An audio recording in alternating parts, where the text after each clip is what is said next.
This game was requested by Womblethumb Nibbleright. It's an online fighter game where you use your tank to blow up enemy tanks to get XP to upgrade your tank. The game loads straight into a tutorial once you've chosen your server, and the controls are pretty simple. WASD to move, left mouse to fire, and left shift or an upward roll of your scroll wheel for a sniper mode. You practice on a stationary and moving target, then you choose a username, choose your tank, and are shown upgrade possibilities. I had a look through the tanks and decided it would be fitting to choose the good old British one. I was then encouraged to get straight into it. So I did, and the first game I played was over pretty quickly. The enemy tanks I suspect were controlled by bots, since not a single one of them landed a hit on me and all of them spent most of it displaying their weakest area. We destroyed all their tanks, and then it was back to the menu for another upgrade. One thing that was already a little irritating at this point was the guidance. It was highlighting what it wanted me to click on and not even giving me the option to explore anything other than the settings menu. I did explore the settings menu. There are a lot of things you can alter in terms of visuals, what info shows on tanks when you see them in the field, plus keybind changes as well.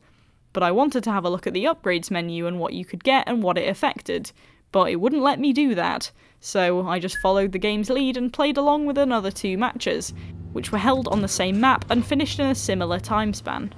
In the second of those matches, an enemy actually tried to fire at me, but didn't cause any damage. This time I had enough to upgrade my tank to tier 2. God, tier systems, I've heard enough about those for this year. But when I got back to the menu, there was now another option at the bottom for consumables as well as upgrades. But I was still in the grip of the game's guidance, where it demanded I play another battle, and every time I tried to click elsewhere on the screen, the frame for the battle button would spasm in defiance. I gave in one last time and finally played a desert map with tanks that were slightly more responsive. But after that, it finally told me I'd finished the training battles and let me free to explore the game by myself, as well as showing me the full range of options. There are leaderboards for ranking, and you can join clans to be part of a team when you play. You can get yourself ranked in certain time periods to win rewards. You can team up with friends in a platoon as well. The game hosts tournaments which have specific requirements to play, and usually you need to be in a team to do so. The tournaments give you rewards that you can use to buy better tanks or more tank slots. This is usually done with the gold coins. You can buy ammunition for your tank, but if you get a new type, you have to sell some of your other ammo to make space for it. So you have to balance out how much of each type you want. The total amount of ammo you can hold goes up each time you get a higher tier tank, and the decent ammo is actually quite expensive, so you find that unless you win a battle, it's very easy to find yourself cutting back on the ammo you buy because it starts becoming more expensive than your income can handle. As for the consumables, all you can do is sell them for currency, but some consumable weapons you don't get unless you're a certain level or higher. Once you get a tier 4 tank, you can also get provisions for your crew inside your tank, which can up your tank stats as well in-game. The consumables and provisions work like items whilst you're playing. You can use them to give you a temporary speed boost, or to heal yourself a little, or fix anything that gets broken like your wheel tracks or ammo racks. When the game encourages you to buy a new tank, it shows you that tank upgrades and specialties flow along pathways, so at a certain point you can choose to specialise your tank towards being heavy, or being able to do big damage. There is also a menu where you can purchase equipment with silver coins. These are effectively minor upgrades or bonuses to your tank's firing, recovery, armour, things like that. You can only unlock a lower row once you've unlocked all of the 3 slots on the row above, but you can only select one of the 2 options from the slots to actually use. I think this is only valid for a limited amount of rounds or until you upgrade your tank to the next tier, because there were times I did have to buy them all again. The actual upgrades you get for your tank are fine, but when you get to a certain point where you have to buy a new kind of tank to level up again, it's kind of disappointing because to say they're supposed to be next tier tanks, their stats are pretty shocking. Most of them are significantly worse than the starter stream tanks. For example, going from the tier 3 British tank to the Matilda, the tier 4 that's tailored more towards power, you take a reduction in fire rate, a roughly 60% drop in turning, and your speed is halved. That is exchanged for a less than 20% increase in armour penetration and a 50% increase in defence. Yeah, 50% up to defence is alright, but you take drops of higher percentages in 2 sets of stats, plus a small drop in fire rate for that. To me, it isn't worth it, but it's the only possible way to get a higher tiered tank. As I mentioned before, you have a limited amount of slots for tanks that you can buy, so to free up slots you have to sell tanks. That means if you want to try out different countries' tanks, you sort of have no choice but to go down these upgrade paths so you can get rid of your old ones. I guess in a way they're not really upgrade paths, each tank is its own individual, but again, it is annoying that tanks in the next tier can take a huge stat drop. But to caveat that a little, the tanks seem to be not only streamed towards light and heavy, but they also appear to require different playstyles, more noticeably at the beginning.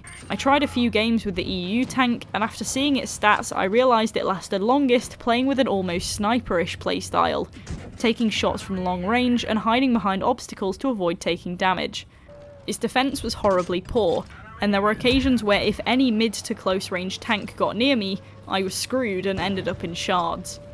The US and German tanks both started with 4 shots, but they were all light, and both seemed to be designed as all-rounders but a little speedier. Once you buy upgrades within your tier, things like that sometimes alter. So the drops in stats you get when buying a new tier of tank are probably because it's now becoming more specified.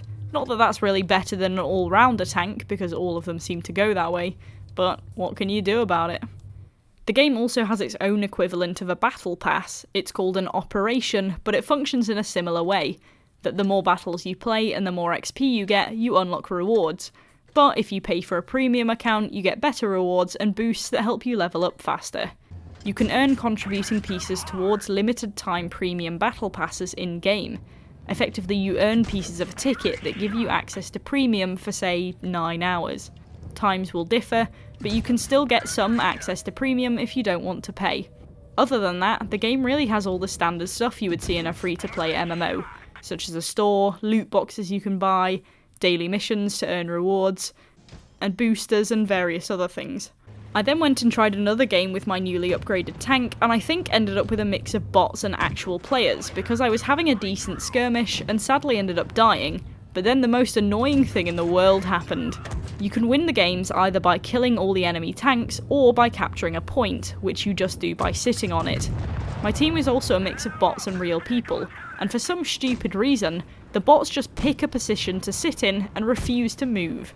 We ended up with 2 bot players left and 1 enemy who I presume was an actual player. But when he went off and started capturing the point, guess what the bots did? Nothing! It was 2v1, they could have killed him and we'd have won, but for some reason they just refused to do that. It takes roughly 100 seconds to capture a point, so I had to sit there for the whole time, watching as both my allies did nothing to stop our loss. I quit the game early, but you can't use your tank if you do that because it's still considered in-game, so you have to wait in the lobby until the match ends before you can start a new game with it. It seems that there's only one real game mode as such, the kill all tanks or capture the point mode, and the map selection appears to be random, but there are variations in environment, though mainly there are only 3 maps. The desert one, the one with the hills and grass, and the other one with the hills and slightly deader grass, and a castle. One thing I will say is that the game's general advice is aim for the sides and back, but that doesn't always work so well. There were a fair few times where the in-game voice told me I was doing well, and the screen showed me I'd got a crit for hitting the wheel track, but the HP of the tank I was firing at didn't drop in the slightest. Some tanks that have diverged into the heavy class will not be damaged as much by standard ammo hits, even in the weak spots. But that's a valid reason, and to damage them a bit more you just need to swap ammo. I think it depends on the way people have their tanks set out with upgrades and such, which is fine, but it just means the advice in the tutorial is a bit inaccurate. The sniper mode highlights areas of the tank in red, and those red bits show you where the armour is, basically where you won't cause any damage. This would have been enough to mention in the tutorial without talking about backs and sides. The sound effects are good, the little voice in your ear telling you how successful your shots are probably could get annoying, but I think you can turn it off or change its accent, so at least that helps. I had an easy enough time tuning it out. The maps are decently designed, but nothing extraordinary. The textures are a little rough, but I suppose at least for some of the objects in the environment it doesn't really matter because most people run them flat with their tanks anyway. The matchmaker is quick, never usually taking more than 20 seconds to get me into a game. Again, sometimes the players are just called player and then a load of numbers, so it's hard to tell if they're bots or not, but I was fairly confident that the majority of each team were real people for most of it. So what do I think of the game in general? It's pretty easy to learn, and the upgrades are straightforward. It's medium paced because the rounds are both time limited and it's likely people won't take too long to die or kill the other team, but the combat itself is best done stationary, so the level of activity does take a dip. The online connections are quick and the player base is full, but there is suspicion the game pads itself out with bots. That's fine though, because at least it means you get to play the game, even if the AI is sometimes completely useless. There's only one game mode, which could get stagnant, but with the different variety in tank stats, you're forced into modifying your playstyle if you're trying them out to see what's best. That also helps take the edge off the fact there only appear to be 3 maps, since it's possible to learn good vantage points and places to hide, but it also depends on your enemy's configuration whether they'll snipe it out or come and drive you away with brute force. The guidance system in the beginning telling you what to click and do lasts for a little too long, and it's super annoying that you literally can't do anything but accept what it tells you to, unless you do what I did, which is quit the game and reload so you don't have to use some of your minimal gold coins without your consent. As per standard MMO, there's a lot hidden behind paywalls, and it's pushy with its attempts to get you to pay for premium, but it's not too pay for play. Yes, the premium does help you level up and upgrade faster, and sometimes can give you more access to stronger ammunition, but the matchmaking limits you to playing with your level, one lower or one higher, so you'll never be terribly outmatched. The coin gain versus expenditure does feel a little unbalanced, especially when it comes to ammo, because it's automatically set to refill all of your ammo between rounds, and it will try and buy the max ammo for your level, until you don't have the money for it, in which case it'll not buy anything, and you can load into the game with 10 bullets left.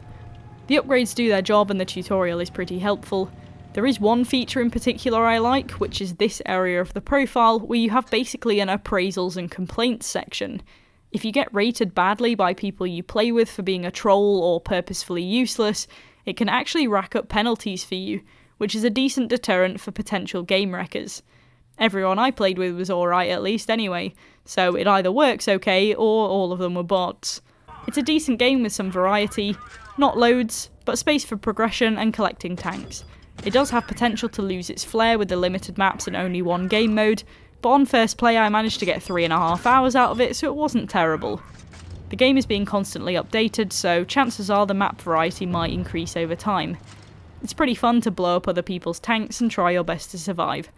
So I'll give World of Tanks Blitz a 7.5 out of 10.